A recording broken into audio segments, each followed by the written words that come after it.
Voltei a gravar. Vocês devem lembrar lá de série, eu acho que todo mundo aqui já fez série comigo. Pelo menos deveriam ter feito remotamente período passado.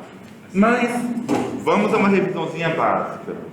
Todo circuito, todo elemento que a gente tem dentro de um circuito, ele pode ser substituído por um elemento equivalente. Então, um motor, a gente simplifica ele em uma carga indutiva. Estão lembrados disso? Então, um transformador, a gente simplifica ele em uma carga indutiva. Todas elas em PU. A gente tem um valor de base, valor de tensão de base e um valor em PU para esses elementos. Então, um motor funciona da mesma maneira. É importante lembrar que a máquina de indução, quando em funcionamento, pode ser tratada como uma carga trifásica equilibrada. Dessa forma, a gente pode fazer apenas um circuito equivalente, representando apenas uma das fases que vai funcionar da mesma maneira. Gente, todo o nosso sistema elétrico de potência é trifásico. Mas quando a gente está trabalhando com ele lá, vocês devem ter reparado que a gente trabalha com um diagrama um só. O que acontece para um acontece para os outros dois. Tradicional. O circuito equivalente de uma máquina de indução assemelha-se muito ao circuito equivalente de um transformador. Isso eu acredito que eu falei com vocês no período passado, fiz a comparação. Aí eu não me lembro se foi com vocês. Nossa, eu estou tão gordo. Olha para o computador, dá até tristeza, não? Eu não lembro se eu fiz com vocês ou se eu fiz com a minha outra disciplina. E aí a gente vai ter os elementos ditos para transformar o nosso motor em elementos matemáticos, modelagem matemática, para quem aí está amando as aulas dos anátomos. Então, a figura 1.1, que é a próxima figura, a gente vai ter R1 e R2, que vai ser as resistências do enrolamento do estator e do rotor, X1 e X2, que são as reatâncias, e a impedância formada por RC e XM, representadas pelas correntes de fuga e de magnetização da máquina. Existe uma questão aí, no indústria, é a questão de força, né? Porque tem um motor de velocidade e um motor de força. Aí o motor de força, a potência dele é bem maior. Mas aqui. Você tem que transformar primeiro, como no site do motor lá, 50 CV, o motor maior dele, aí você tem que melhorar ele e transformar direto de 440 volts. Mas aqui a gente não está preocupado com a potência do transformador nesse momento. A gente está.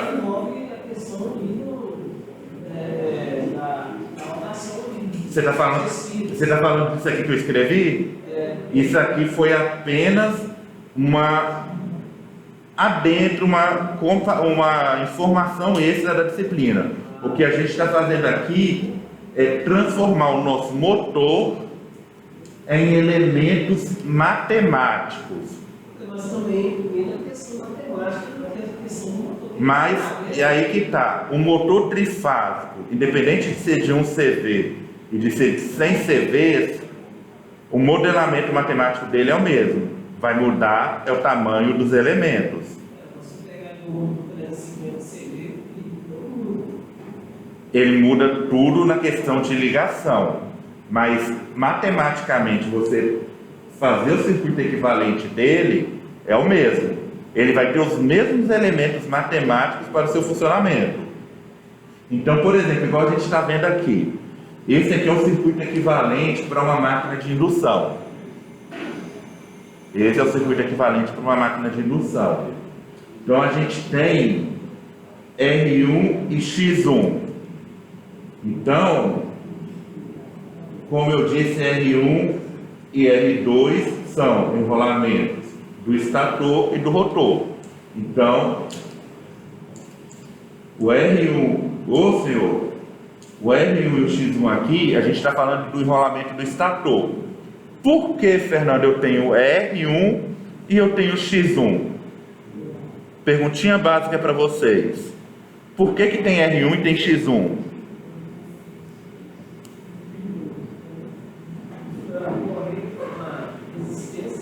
Mas de onde que vem essa resistência no motor de corrente alternada?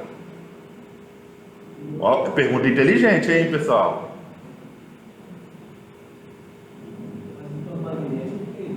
Tem nada a ver com o campo magnético. Vamos lá, gente. Nós sabemos que resistência é a parte real de uma impedância. Alguém discorda disso? A resistência é a parte real de uma impedância. Como que eu consigo ter uma resistência em um enrolamento?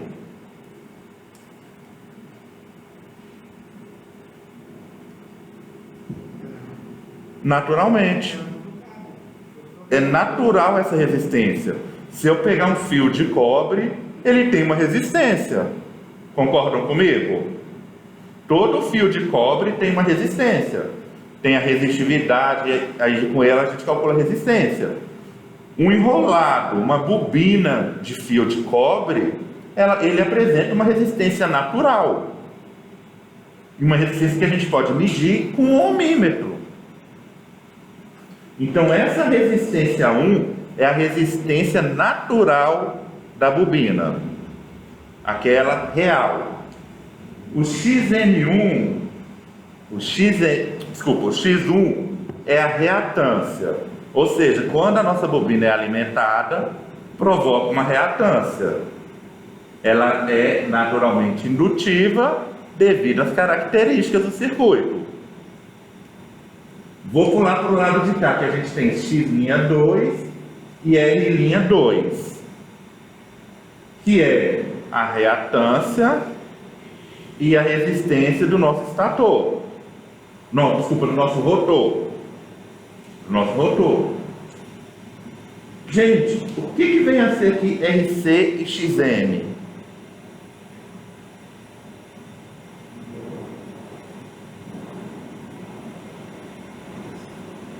O que vem a ser RC e XM? A gente falou logo atrás aí. Acho que estavam dormindo. Oi?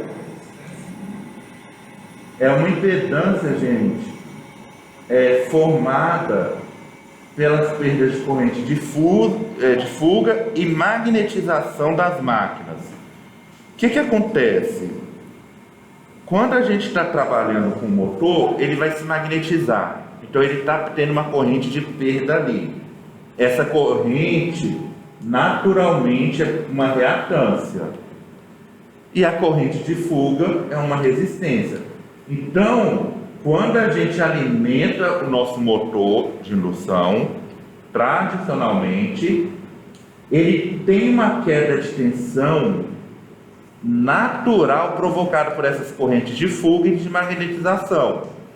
Isso faz que a gente passe a ter um E1, que é realmente a tensão que está na bobina. Lembram que eu até mostrei no gráfico que tinha lá as perdas também no motor de corrente contínua? Aqui a gente modela elas dessa maneira. E aí a gente tem o rotor funcionando. Existe ainda o circuito simplificado recomendado pelos Institutos de Engenheiros Eletricistas e Eletrônicos. Neste circuito, as perdas de corrente de fuga no núcleo são diluídas entre perdas por atrito e resistência do enrolamento. Este circuito é mostrado a seguir, bem mais simples. Então, pessoal, é uma maneira de simplificar o nosso motor. Então, quando a gente fala que o motor tem lá uma reatância de 0,12 PU, ele já está levando em consideração tudo isso daqui. Ele já está levando em consideração tudo isso daqui. Isso já vem nas plaquinhas dos motores. Por quê? Como que eu faço para determinar estes elementos? Alguém consegue me dizer como que eu faço para determinar esses elementos?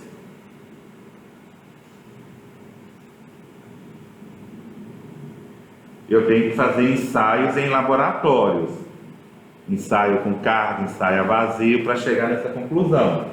Então, do mesmo jeito a gente tem resistência natural do enrolamento do estator, impedância, corrente e reatância de magnetização. Então aqui ele descartou a resistência natural. A gente tem a reatância e a resistência do rotor. Uma pergunta que você deve fazer é: como determinar os valores de impedância da máquina se eu não as possuir? O procedimento para obter esses valores é a realização de ensaio a vazio e de rotor bloqueado. Se eu não me lembro, eu mostrei um vídeo para vocês do pessoal fazendo o teste com transformador, onde o cara sobe nos isoladores, coloca a mão, um filho de uma mãe que não tem medo da morte, que ele alimenta o secundário para obter. É o mesmo princípio que a gente vai fazer aqui. A gente vai ter os ensaios propriamente ditos. Então você vai ter um ensaio a vazio, você vai colocar o motor para funcionar vazio, vai fazer as medidas dele, e depois você vai bloquear o rotor, ou seja, você vai deixar o rotor travado, e vai fazer o ensaio novamente. Lá no transformador, o que a gente fazia? Fazia o ensaio com circuito aberto e com circuito em curto, para ver o comportamento e chegar nos valores. Um procedimento parecido. Vamos falar basicamente, qual é a diferença básica? Qual é a diferença básica entre um transformador e um motor de indução? Isso aí, pessoal, vocês estão no 8º, 9º e 10º período, isso aí vocês têm que saber. Qual é a diferença entre um motor de indução e um transformador? Mas aí, você usa um motor, a corrente dentro, basicamente inteiro. O transformador é necessário para se fazer a transformação da corrente maior ali, né? Por exemplo, 280, 640, você tem que abaixar a discrepância dele também, porque são de proteger o circuito, né? Assim, a questão do motor é agressivo. Partida dele, para quando você calcular esse força da velocidade, ele vai trabalhar numa constância. Foi muito técnico, eu quero uma coisa mais simples. Gente, quando eu faço esse tipo de pergunta. Oi? Ambos realizam o trabalho. Vamos lá, gente. O que os dois têm em comum? Os dois são uma máquina de indução. Ambos possuem rolamentos que utilizam campo magnético. Vem no popular, porque se alguém perguntar isso também para vocês, vocês sabem responder. O motor, ele tem um enrolamento que gera um campo magnético para converter energia elétrica e energia rotacional, energia mecânica, energia cinética, como você preferir chamar. O transformador não. Ele utiliza o campo magnético para converter energia elétrica em energia elétrica. Ele vai mudar o tamanho, vamos dizer assim, para colocar bem no popular, o tamanho da energia que você está utilizando. Isso. Então, são duas máquinas de indução. Uma utiliza para transformar quer dizer, as duas são para transformar. Uma transforma energia elétrica em energia elétrica, aumentando ou diminuindo seu potencial. Porque tem transformador, você pega 80%, 65%. Aí é autotransformador. Isso, aí você vai pegando Eu vou mostrar um para vocês lá no laboratório depois, só vocês terem noção. Vocês alimentam e conseguem puxar os pontos de tensão dele. Já o motor, a função dele é converter energia elétrica em energia mecânica, energia cinética, força. Então, por que eu faço essa pergunta? Eu não sei o que espera de vocês lá no mercado. Imagine uma avaliação onde o cara pergunta para você qual é a diferença entre um motor e um transformador. Ou vou fazer a pergunta diferente: qual a diferença entre um motor e um gerador?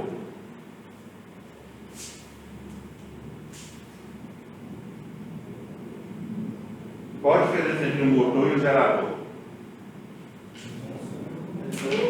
Oi? Estruturalmente existe pouca diferença. Existe na construção para facilitar o seu trabalho. Mas ambos têm uma função parecida: conversão de energia. Gerador converte energia cinética, energia mecânica, em energia elétrica. Motor converte energia elétrica em energia mecânica. Mas ambos têm uma construção parecida. É claro que você não vai falar. Aí a pessoa vai virar para você e falar: como é que transforma esse motor trifásico para mim num gerador?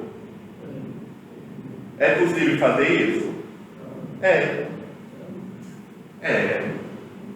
Se você colocar o motor trifásico para rodar, você vai gerar automaticamente tensões nas turbinas dele. Vocês vão ver isso, inclusive, na prática que a gente vai realizar semana que vem. A gente vai ter um circuito onde eu vou ter um motor trifásico tradicional e ele vai gerar tensão no motor de corrente contínua, uma máquina de corrente contínua. E aí a gente vai alimentar lâmpadas e vai fazer todas as nossas medidas. Oi? Depende do que a gente colocar na armadura. Porque aí, qual que é a diferença construtiva que a gente fala? O gerador, ele tem obrigatoriamente um enrolamento de armadura e ele tem um enrolamento de rotor. Um dos dois tem que estar eletrificado para a gente ter o que a gente chama de eletroímã, para ele gerar um campo magnético, correto? E no movimento de ele girar, ele vai induzir corrente, tensão e outro. Os geradores tradicionais que a gente tem em usinas, por exemplo, eles têm os eletroímãs que são eletrificados e geram o nosso campo magnético, que provoca a geração de energia nas espiras, nos barramentos, que lá deixa de ser espiras de fio e se tornam barramentos. Então, gente, são curiosidadezinhas que a gente tem que ter. É claro que se eu pegar e ligar um motor trifásico no outro, a gente vai ter uma geração, mas eu fazia uma pergunta muito legal na minha época de inocência dentro da engenharia.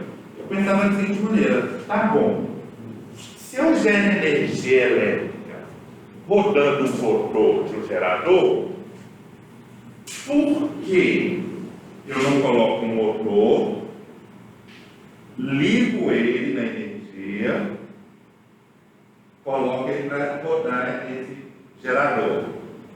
Depois que o gerador está gerando certinho, eu interligo esse motor, faço um jump nesse motor e coloco ele no gerador. O gerador vai alimentar o motor.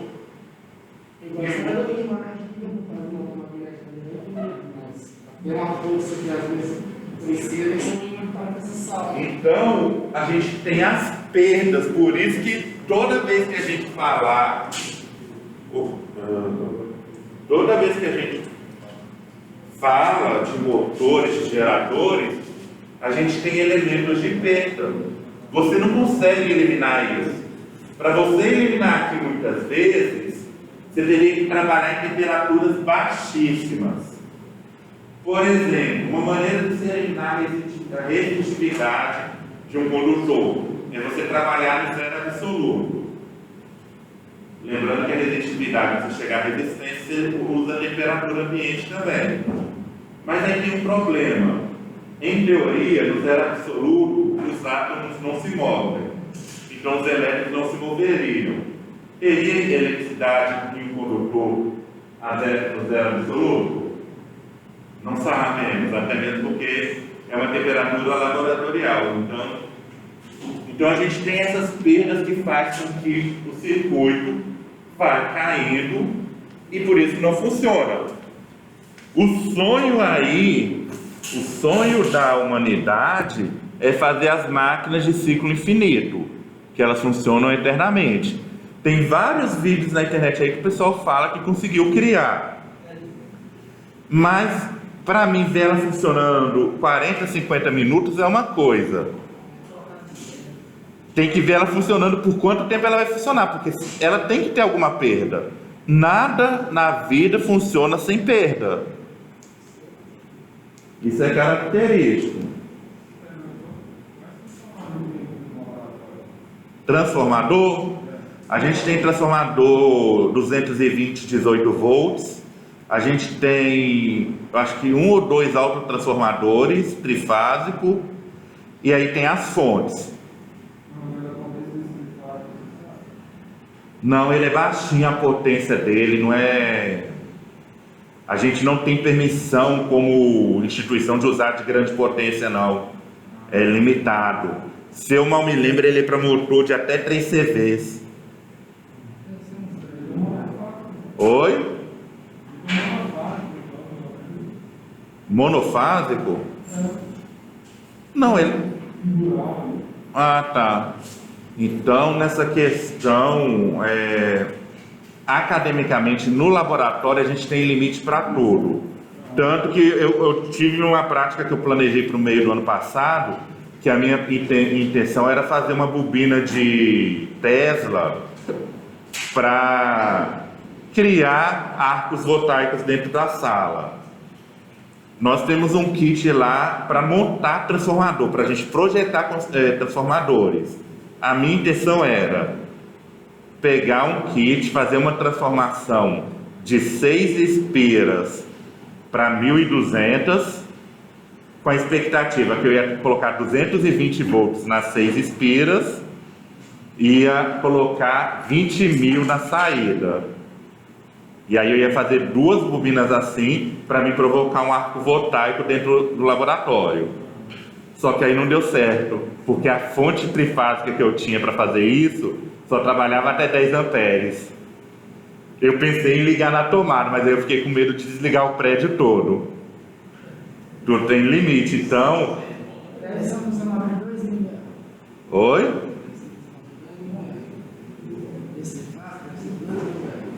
$2.000.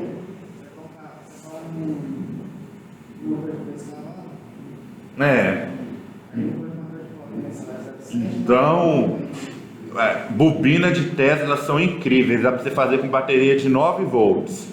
Dá para você fazer uma bobina de Tesla e provocar os voltaicos dentro de casa. O mais chato é você enrolar a bobina maior. Você tem que ter ali 600, 700 voltas para ficar legal. Enquanto na bobina primária você tem 2 voltas. Mas aí é uma outra história.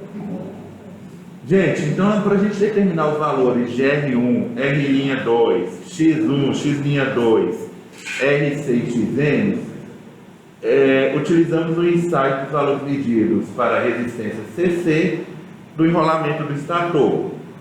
O interessante é que o ensaio vazio e de rotor bloqueado assemelha-se muito ao ensaio de aberto e curto-circuito realizado nos transformadores, a fim de obter os parâmetros do circuito equivalentes. O ensaio vazio da máquina de indução e o teste de circuito aberto no transformador é utilizado de forma a obter as informações de corrente de excitação e perdas rotacionais. Para realizar esse teste, aplica-se uma tensão balanceada trifásica nos enrolamentos do estator com frequência nominal. O rotor é mantido sem nenhuma carga mecânica acoplada ao eixo. Nesse caso, haverá uma pequena perda de potência devido às perdas do núcleo, ao atrito e às correntes do enrolamento.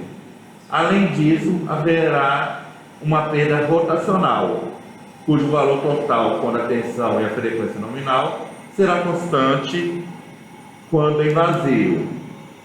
Então, gente, foi até o que eu falei na hora que eu calculei ali.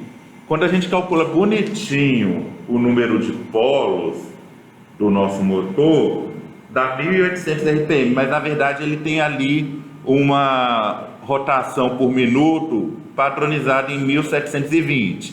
Só que quando você mede de verdade, você acha 1.740, 1.715, é bem relativo.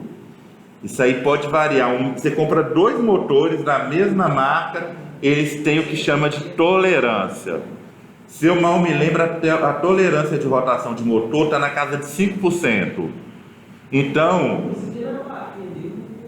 vem escrita essa tolerância, 3%, 5%. Então, por exemplo, em um motor de 1.720, 10% seria 170, então 75 para mais e para menos. É muita coisa em rotação. Então, quando, por exemplo, alguém vai planejar muitas vezes um redutor, sofre com o redutor, porque projeta o redutor, por exemplo, a 1.800. Chega lá, era 1.720. Aí quebra a perna. Exatamente. E aí, pessoal, é muito comum, por exemplo, o pessoal usar o inversor de frequência e colocar uma frequência um pouco maior para compensar. Mas o motor tem uma característica, ele foi projetado para funcionar até uma frequência máxima. Então pode a gente ter um problema nisso. A gente consegue variar normalmente a frequência bem para baixo. Eu já vi situações que eles variam a frequência até 2 vezes mais também para aumentar a rotação. Mas isso faz um problema sério porque o motor funciona com torque e rotação. Quando você está aumentando muito, esse torque se torna uma barreira que pode romper o eixo do rotor. Eu já vi isso acontecer. Gente, alguém quer fazer um comentário? Misael que chegou agora.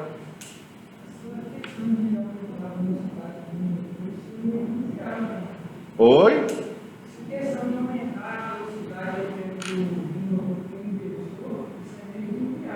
Sem dúvida. Não, é isso que eu estou falando. Eu já vi fazer, mas não é aconselhável. Aí é substituição do motor.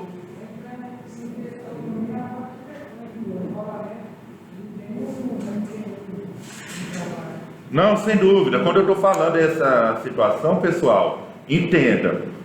Para que a gente usa o inversor de frequência hoje? Para facilitar a partida do motor. O motor foi feito para funcionar a 60 Hz. Então, se eu começo a partir dele ali de 5 em 5 Hz, a cada 3 segundos ele vai aumentar de 5 em 5 Hz, eu estou acelerando o motor até ele chegar na frequência nominal. Se eu excedo essa frequência, eu estou prejudicando a estrutura física do motor. Igual, por exemplo, a questão do rolamento. O rolamento é projetado para funcionar uma certa rotação. Se você excede isso, vai gerar atrito, muitas vezes derrete o rolamento e estoura o rolamento. Então, vamos ao efeito de curiosidade. Rolamento de roda de carro.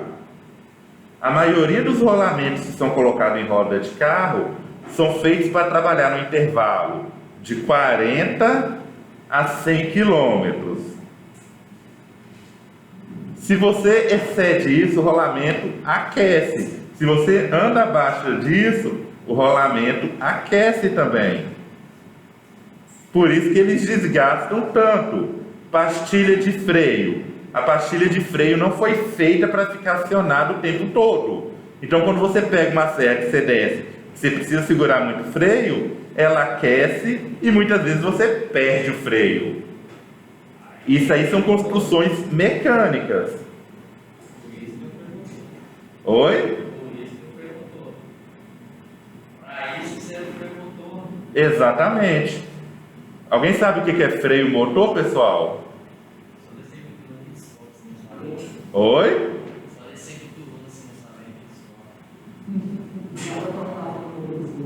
A própria rotação do motor. Por exemplo, você está descendo um morro. Você poderia colocar a quinta tranquilamente, mas você não faz isso. Você mantém ela em terceira, que a própria rotação do motor vai segurar. Claro, tomem cuidado, isso aí você pode arrebentar a caixa de marcha dependendo da situação. É uma alternativa para você reduzir velocidade. Você pode usar também o freio manual para ajudar a reduzir, mas vai aquecer também, pode perder. Exato, então.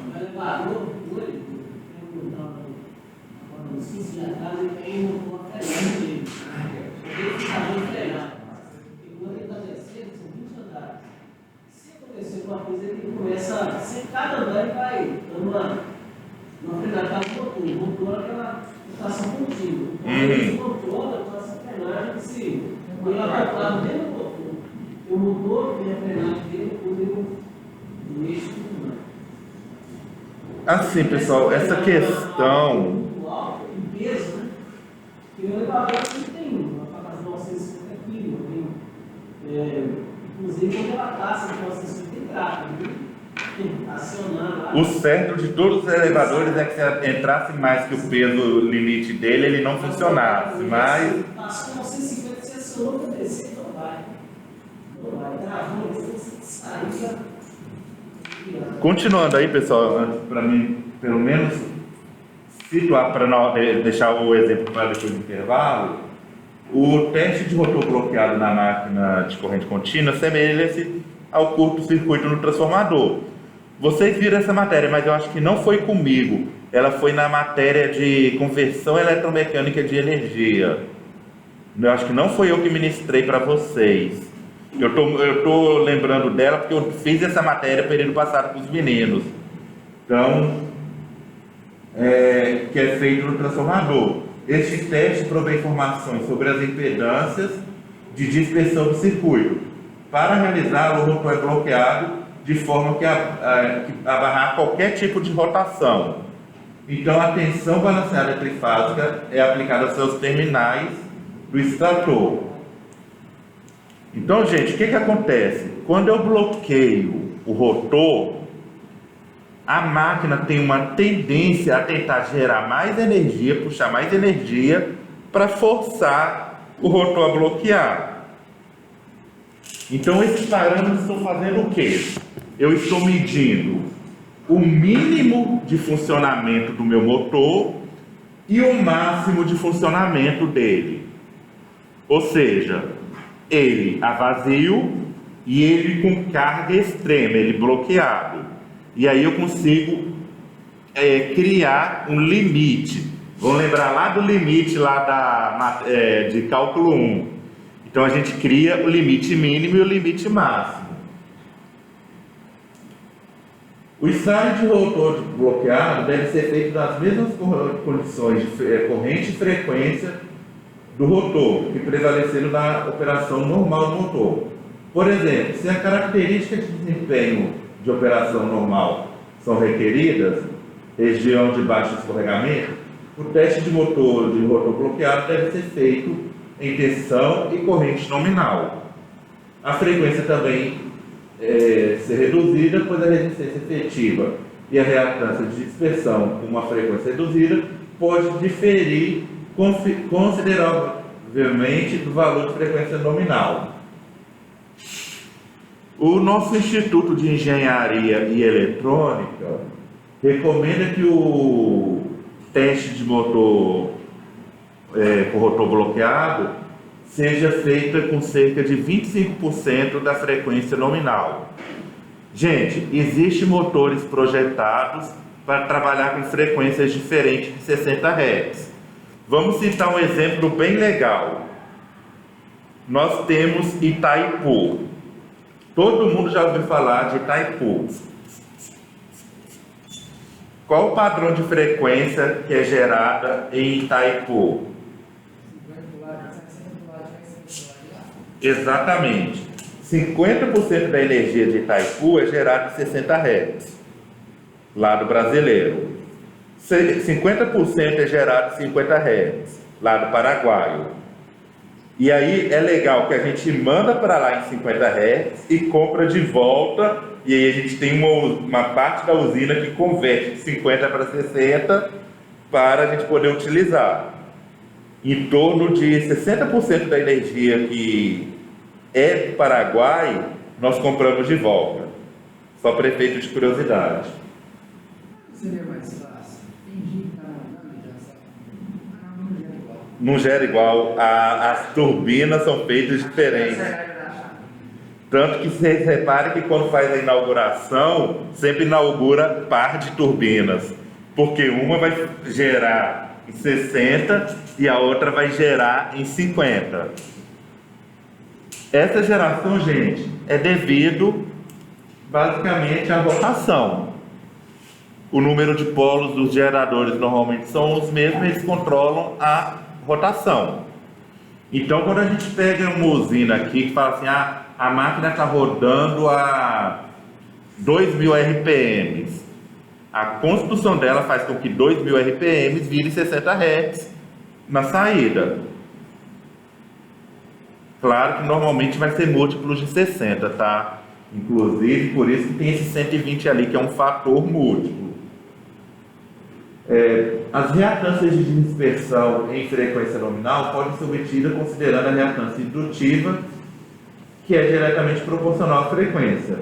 Entretanto, para a operação normal de motores de baixa potência, abaixo de 20 HP, lembrando que HP é aproximadamente 746 watts e CV 736.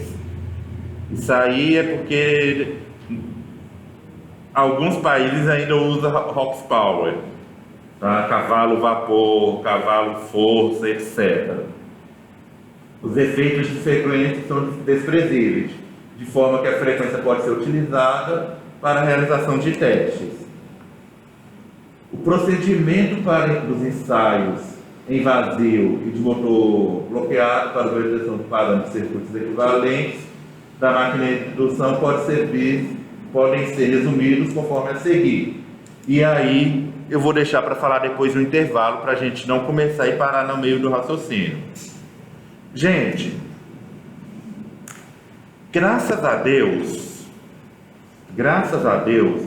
a gente chegou em um momento da vida de engenheiro que a gente já evita muitos cálculos. Hoje, ser engenheiro, com todo respeito, é muito mais fácil que há 20, 30 anos atrás. Porque dificilmente você vai fazer esse teste. Quem faz esse teste é o fornecedor. Ou o MATLAB ele faz simulação, mas eu tenho um problema sério com simulação, que a simulação ela nunca vai te dar valores reais. Por quê? Por que uma simulação não te dá valores reais? Eu sei que vocês querem comentar, porque para vocês conseguirem valores reais, vocês têm que colocar dados reais dentro da simulação. Aí vamos pensar, por exemplo, um motor. Quando você está fazendo a análise de motor, qual é a temperatura ambiente utilizada? Pegando uma coisa básica de informação, 25 graus Celsius. Todo o ensaio elétrico é padronizado em 25 graus Celsius. Em Valadares, o motor vai ter o mesmo desempenho? Ele vai sofrer uma influência devido a essa temperatura. Acho que todo mundo concorda comigo. Então, a simulação, pessoal, eu não estou falando que ela não é útil. Ela é extremamente útil. Mas ainda assim você faz os testes físicos. É igual na disciplina de compatibilidade de interferência eletromagnética. A gente faz toda a simulação e tem por obrigação de fazer o teste físico. Quer dizer que todos os motores projetados vai passar por esses testes? Não, normalmente é feita a amostragem. E aí define as tolerâncias. Nada hoje é feito com teste total. Vou citar um exemplo, a gente aqui é todo mundo maior de idade e me gerava muita curiosidade no início. Quando você pega um pacote de preservativo, aí fala lá, eletricamente testado. Aí a minha dúvida é, como assim ele era testado? Como que eles testam um preservativo? Todo preservativo é testado. Eletronicamente testado em algum dos... Na verdade, na própria armação, no formato que vem, é metálico, passa, seca, depois eles passam dentro de uma água que está eletrificada. Se tiver alguma ruptura no látex, vai detectar e já vai descartar aquela em si. Aí, mas eu, na minha inocência lá, com os meus 16, 17 anos, eu imaginava o quê? Eles abriam, testavam, depois enrolavam de novo e guardavam? Como assim? Então, o preservativo são todos testados, mas isso faz parte do processo. No próprio resfriamento do látex, já é feito esse teste elétrico. Então, são curiosidades que a gente tem que ter de conhecimento. Deixa eu pausar.